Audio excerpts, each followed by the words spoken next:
À Sfax, dans l'est de la Tunisie, des centaines de migrants se trouvent en situation d'immense détresse après avoir été chassés de leur logement et transportés dans des zones désertiques par les autorités tunisiennes où ils sont livrés à leur sort. Face à cette situation, plusieurs organisations de défense des droits de l'homme ont exprimé leurs vives inquiétudes et leur indignation quant à la situation délétère en Tunisie. Comme vous pouvez le voir, le climat ici est très mauvais. Il n'y a pas de centre d'accueil pour les immigrés subsahariens.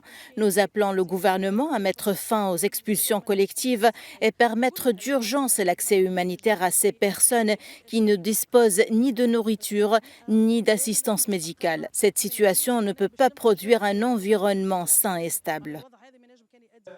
Des centaines de migrants subsahariens ont été expulsés au début du mois dans un contexte de forte tension anti-migrants lié à un meurtre dans la ville portuaire tunisienne de Sfax.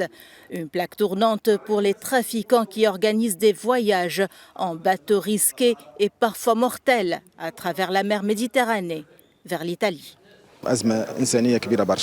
Nous vivons une crise humanitaire majeure, non seulement dans la ville de Sfax, mais aussi sur les frontières libyennes et algériennes. Cela nécessite aujourd'hui une réelle volonté politique de lancer un discours clair qui permet aux Tunisiens d'exprimer leur solidarité avec les subsahariens et de ne plus criminaliser cette solidarité.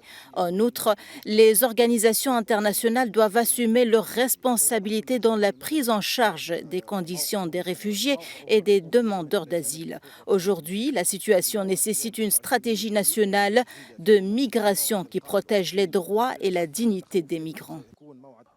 Ainsi, le sort de centaines de migrants poussés dans la région frontalière entre la Tunisie et la Libye a suscité l'inquiétude des groupes humanitaires internationaux et des appels à l'action. Il a également soulevé des questions sur les politiques migratoires de la Tunisie. À noter que l'Italie arbitera ce 23 juillet un sommet regroupant les hauts responsables africains et européens. Le but étant d'essayer de trouver les meilleurs moyens de lutter contre le phénomène de la migration à la source avec une approche globaliste et non seulement sécuritaire. Depuis Tunis, Najwa Becha pour Média.